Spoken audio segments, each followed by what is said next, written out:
If you are a female or know a female, then this conversation is probably for you. We are going to talk about the presence of female sales leaders in corporations. It has been proven that corporations that are more diverse, meaning they have more gender diversity, are more profitable. And I want to talk about what keeps people from becoming sales leaders, who are the big leaders now, and how are they moving in their companies, how are they moving up, and how are they making a difference. We're going to talk to Kelley O'Keefe together. She studies this. She studies vice presidents and particularly millennial female leaders. And she looks at the performances and analyzes them and tries to understand some of the impacts that these people are having in their companies. And I just think it's really important to understand the language of this study. Like, how do you research this? How does it come back to people who are seeking positions, people already in organizations that want to move up into sales positions? What's keeping you from doing that? I'm going to ask a few questions in a reply here, and I hope some of you ask some questions. I think it really centers around access, around role models, around how gender equity actually impacts not just the culture of an organization, but the profitability of an organization.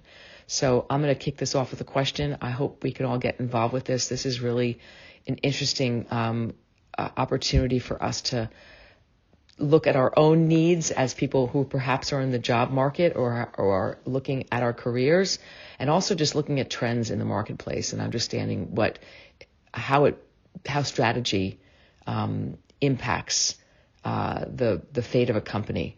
And we're going to look at all that. So I want to welcome Kelley O'Keefe to Swell, and I'm so happy that you're here. And I'm going to pop in and ask the first question. So my first question, Kelley, has to do with this statistic: 15% of vice presidents of sales are female. Where does that 15% come from, and what size companies does that represent? And from your perspective, what should that be? Should it be 50% of vice presidents of sales? And if so, is it the fault of companies to not accelerate the careers of women, or are women themselves not applying for these jobs? Thanks for your response here, and I'm just so happy you're on Swell. Welcome. Hi, Deborah. It's Kelley. Thanks for having me on. This is such an important conversation. If you are a CEO, if you're an executive, if you're a woman, if you know a woman. So thank you for highlighting this. Your first question about, the percentage of what I define are, executives, VP plus and above.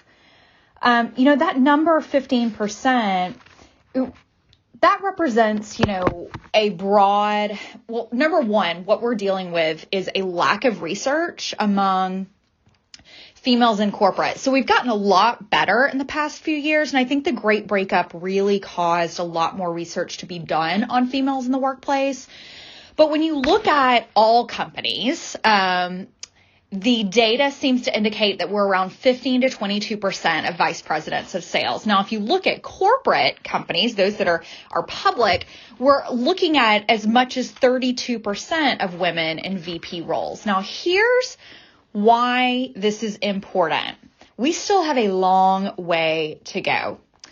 If you look at entry-level positions, the good news is women make up about 48% of entry-level positions, and that's generally true in sales. There's so many great programs that are incentivizing hiring managers to hire at higher gender diversity and include women at entry-level ranks. But when we move up into actually managerial levels and then senior, talking director levels across corporate America, those numbers drop off from 40% of managers and 36% of directors. Now, why it's so important for females to be revenue producing and lead revenue is because that's the one area of a corporation where you really have a voice, right? you're not, you're representing money coming in, and that is very important to a corporation, as it affects profitability. So when we look across, why aren't more women's, in those leadership positions of revenue generation, I'm finding there's a few factors. And again, this is according to several studies. One primarily that I love is the McKinsey and Lean In joint Women in the Workplace survey from this past year. So if we dive into those numbers, we're really looking at the support that women have at home when they hit those mid-level ranks in their career. Usually when you're hitting mid-level ranks, that also can coincide with potentially having children, taking care of elderly parents. You're typically, women are more, in their 30s, early 40s. So those mid-level management positions really are at a time in a lot of folks' lives where they're taking on a lot of personal responsibility. Now, let's look at counterparts. In a typical heterosexual relationship, you look at men and housework and household responsibilities. Typically, those drop off when a male in a heterosexual relationship becomes a vice president or higher. Now, that's what the statistics show. Based on my interviews, that does seem to be consistent. So, it is a combination from my one-on-one research with women. It's a combination of feeling supported at home as well as having access in the workplace.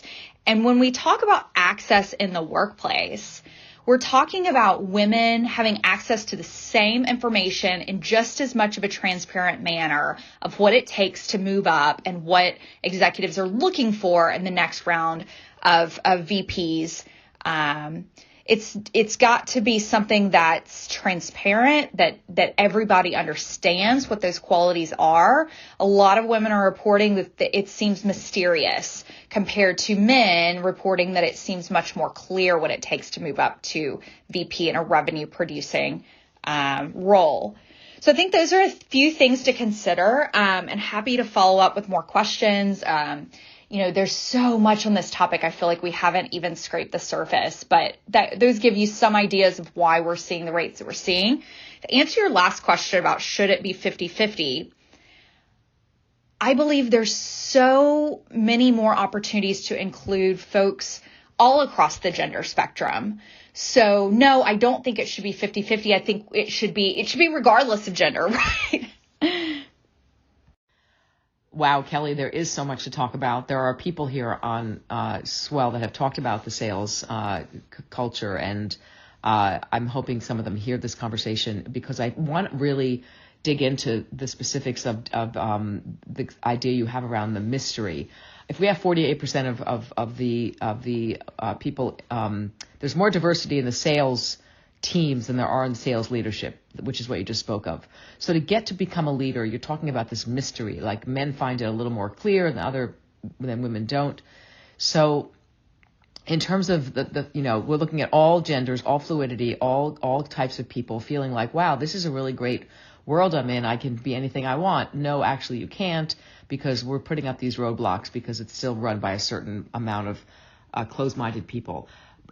I'm assuming that maybe the boomers are more guilty of that, but maybe you're seeing in millennials there's more of an open architecture, more inclusive language and inclusive policy. Hopefully more even in the Gen Zs that are coming up. But between like the boomer, Gen X, millennial culture, you're probably seeing a very different communication strategy in place, and some people feel defeated, whereas other people feel emboldened. Can you talk about the leadership in the C-suite? The CEOs are responsible for that culture of, getting rid of the barriers, getting rid of the mysterious language, making advancement a really clear experience for people.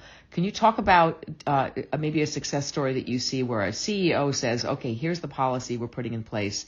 Here's the path towards leadership. It has nothing to do with gender. It has to do with performance and the merit of the person. Is there one company you would point to that really is excellent at this, and are we looking at them as a model for what's possible? Hi, Kelley. Welcome to Swell. I completely agree with you. I think sales is one role in an organization that has a voice, has a say, because of its importance. disproportionate importance compared to almost all other roles, especially in certain organizations, especially in public organizations, right? So I fully understand how valuable it is from a role perspective. And my question to you really is to understand from a gender diversity perspective, as you mentioned, is the role of kind of women leaders in sales, how does that compare to women leaders in other roles at senior levels across the organization? I just want to understand, is the sales function an outlier in some way where they are more or less, or is it very similar to any other function, whether it's like R&D or HR or operations and other parts in an organization? How does sales in particular compare to other parts of an organization when it comes to looking statistically how women are doing? I would love to understand those numbers. Thank you. Hi there. Thank you so much for the follow-up questions. These are excellent, and they really get to the root of the issue here. So when we look at sales VPs, and I want to make this really clear, the latest research from 2022 tells us that sales VPs that are female are right around 14 to 15%, all the way up, depending on which study you look at, to about 22%. When you look more broadly at women VPs across corporations, we see that statistic at 32%. So women in revenue and VP plus positions are about half of the population of VPs across the board. So there's a few reasons for that. We see more women in roles, in leadership roles, that are legal related, that are HR related, and a lot of professions that are seen as more less confrontational or less more traditionally female, and perceived to be better with a flexible schedule or able to work potentially part-time. So when we look at successful companies that are attracting and promoting women into leadership roles, they've got to be organizations that are supporting the holistic family system. So I've seen companies that have implemented longer paternity leaves that match maternity leaves. This is super helpful to mothers that are trying to make it through those mid-level ranks up into leadership to have their counterpart help them. So parental leave is huge, where both partners get access to that leave. And then also we're seeing added benefits that CEOs are rolling out and companies are rolling out. Like I saw the other day, the new, the current top of the line bassinet that helps babies sleep is called the SNOO, and we're seeing companies offer that as a benefit to their working moms and dads. So, for parents, regardless of what gender you are, and it doesn't even have to apply necessarily to parents, the issue of females rising through the corporate ranks.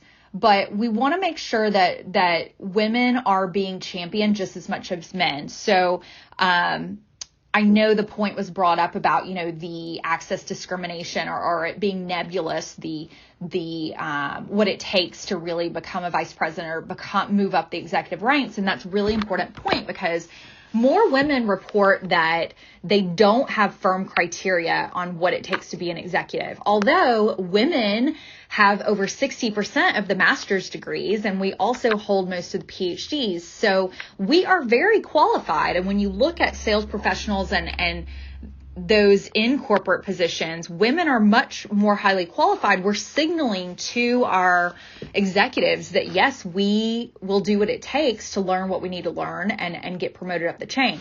Here's where we're seeing a disconnect, though, is since there's not as many women in revenue and authority positions, it's less familiar. And so we know, research tells us that men that grew up in a split sex household, meaning they had a sister and, maybe they had sisters instead of brothers, et cetera, though they are more likely to vote traditionally in traditional ways and view women and women's occupations as more traditional. And so I think the more women that we have in authority positions, and that really, then the more women, the doors will be open, right?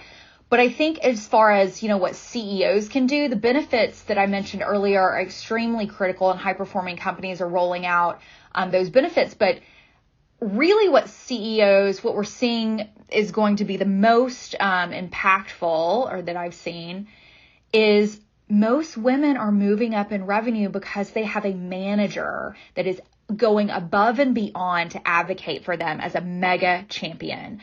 And their managers usually have access up the ranks and are influential with executive ranks in advocating for these women to be promoted. And so, I think CEOs that place an emphasis on managers really tuning into the well-being and promotability of those on their team are going to be essential.